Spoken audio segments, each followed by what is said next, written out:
क्या आपको या आपके किसी जानने वाले के खिलाफ एफआईआर दर्ज हुई है? क्या आप जानना चाहते हैं कि कोई कोर्ट किन आधारों पर एफआईआर को रद्द कर सकता है? तो ये वीडियो आपके लिए है। दोस्तों नमस्कार, स्वागत है हमारे यूट्यूब चैनल पर। मैं हूं एडवोकेट कृष्णा शुक्ला। दोस्तों हमारे चैनल पर कानून से जुड़ी हर जानकारी दी जाती है।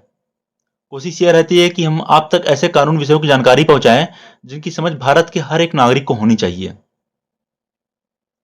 और हमारा मकसद है कि हमारे वीडियो को देखकर आपकी कानूनी समझ बढ़े और हम सब अपने जीवन में आने वाली कानूनी बाधाओं को आसानी से पार करें।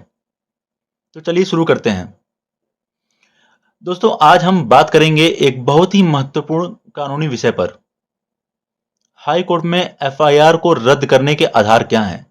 यानी ऐसे आधार जिनके माध्यम से हाई कोर्ट में क्वेशिंग ऑफ एफआईआर का आदेश देती है और एफआईआर रद्द हो जाती है।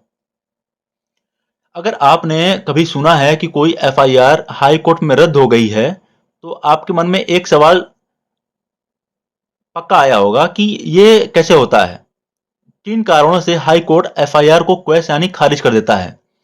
तो इसके लिए कानून में क्या प्रावधान है। दोस्तों अगर आपके या किसी जानने वाले के ऊपर किसी तरह का एफआईआर दर्ज हो गई है तो घबराएं नहीं। ऐसा बिल्कुल भी नहीं है कि अगर एफआईआर दर्ज हो गई है तो उसको कोर्ट के चक्कर लगाने पड़ेंगे।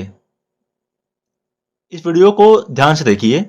हम आगे बताएंगे, इस वीडियो में हम आपको समझाएंगे कि हाई कोर्ट एफआईआर को किन किन आधारों पर रद्द कर सकती है। हम कुछ मशहूर केसेस का भी उदाहरण देंगे ताकि आपको यह विषय अच्छे से समझ में आ जाए। तो चलिए शुरू करते हैं। सबसे पहले हम समझते हैं कि एफआईआर होती क्या है।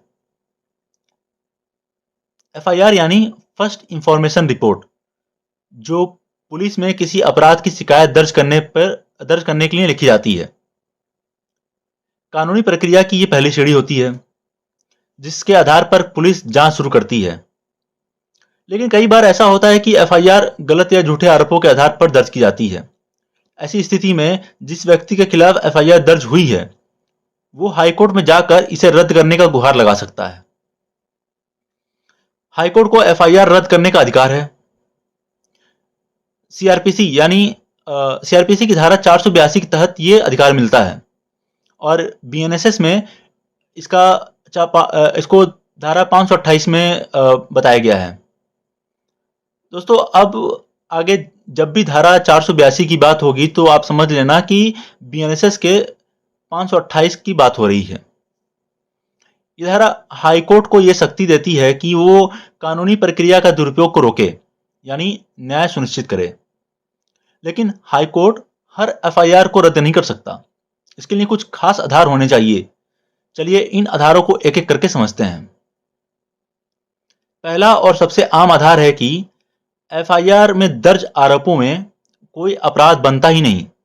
यानी अगर एफआईआर में लिखी बातें सच भी मान ली जाएं तो भी वो किसी कानूनी अपराध की श्रेणी में नहीं आती।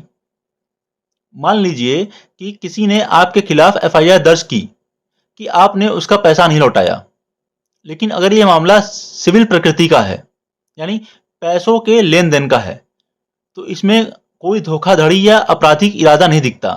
तो ऐसे में हाई कोर्ट ऐसी एफआईआरों को रद्द कर सकता है। एक केस है state of Haryana versus Bhajanlal 1992। इस मशहूर केस में सुप्रीम कोर्ट ने साफ कहा कि अगर एफआईआर में दर्ज आरोप प्रथम दृष्टया यानी प्राइमा फेसी कोई अपराध नहीं दिखते तो हाईकोर्ट उसे रद्द कर सकता है। दूसरा केस है Ramesh Chandra Gupta versus state of UP 2022। Supreme court ने कहा है कि अगर एफआईआर में कोई अपराध नहीं बनता तो उसे रद्द करना न्यायहित में है। दूसरा आधार है कि एफआईआर में लगाए गए आरोप इतने बेतुके या असंभावित हैं कि कोई समझदार व्यक्ति उन पर विश्वास ही नहीं करेगा। अगर कोई कहता है कि आपने रात में किसी के घर में चोरी की लेकिन उस समय आप किसी दूसरे शहर में थे और इसके सबूत भी हैं तो ऐसे में हाई कोर्ट एफआईआर को रद्द कर सकती है। केस है ज्ञान Singh versus state of Punjab 2012। इस केस में सुप्रीम कोर्ट ने कहा कि अगर एफआईआर के आरोप स्पष्ट रूप से झूठ या असंभावित होते हैं और वो कानूनी प्रक्रिया का दुरुपयोग करते हैं, तो हाईकोर्ट ऐसी एफआईआर को रद्द कर सकता है। तीसरा आधार है, एफआईआर किसी दुर्भावना, निजी दुश्मनी या बदले की भावना से दर्ज की गई हो। कई बार लोग पुरानी रंजिश या झूठी व्यक्तिगत झगड़े के कारण झूठी एफआईआर दर्ज करा देते हैं। अगर आपके पड़ोसी ने सिर्फ आपसे झगड़े की वजह से एफआईआर दर्ज की कि आपने उसे धमकी दी है, लेकिन इसके कोई सबूत नहीं है, तो हाईकोर्ट उसे रद्द कर सकता है। एक केस है Imran Pratapgarh versus state of Gujarat 2025। इस हालिया केस में सुप्रीम कोर्ट ने कहा कि अगर एफआईआर किसी को परेशान करने या बदनाम करने के लिए दर्ज की गई है, तो ये कानूनी प्रक्रिया का दुरुपयोग है। इस केस में एक कविता सोशल मीडिया पर पोस्ट करने की वजह से उनके ऊपर एफआईआर दर्ज हुई थी, जिसे कोर्ट ने रद्द कर दिया। चौथा आधार है कि एफआईआर में दर्ज मामले को किसी कानून के तहत आगे बढ़ाने में कोई कानूनी बाधा हो। यानी अगर कोई कानून कहता है कि इस तरह का मामला दर्ज ही नहीं हो सकता, तो हाईकोर्ट उस एफआईआर को रद्द कर देगा। अगर कोई ऐसी एफआईआर दर्ज कराता है जो किसी विशेष कानून के तहत पहले ही निषिद्ध है, जैसे कि बिना मजिस्ट्रेट के आदेश के असंज्ञेय अपराध की जांच, तो हाईकोर्ट उसे रद्द कर सकता है। एक केस से समझते हैं। केस का नाम है Anand Kumar Mehta versus state of Delhi 2019। इस केस में सुप्रीम कोर्ट ने कहा कि अगर कोई कानूनी बाधा एफआईआर को आगे बढ़ाने में रुकावट डालती है, तो हाईकोर्ट को धारा 482 यानी बीएनएसएस के 528 के तहत उसे रद्द करना होगा। पांचवा आधार है कि अगर शिकायतकर्ता और आरोपी के बीच आपसी समझौता हो जाए, तो हाईकोर्ट एफआईआर को रद्द कर सकता है, खासकर उन मामलों में जो सिविल प्रकृति के हैं या गैर गंभीर अपराधों से जुड़े हुए हैं। अगर कोई एफआईआर पैसों की लेन देन के विवाद से दर्ज हुई है और बाद में दोनों पक्षों ने समझौता कर लिया, तो हाईकोर्ट ऐसी एफआईआर को रद्द कर सकता है। एक केस है ज्ञान Singh versus state of Punjab 2012।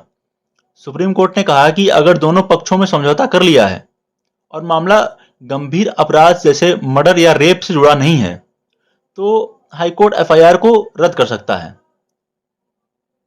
लेकिन ध्यान रहे, हत्या, बलात्कार या डकैती जैसे गंभीर अपराध में समझौते के आधार पर एफआईआर रद्द नहीं की जा सकती।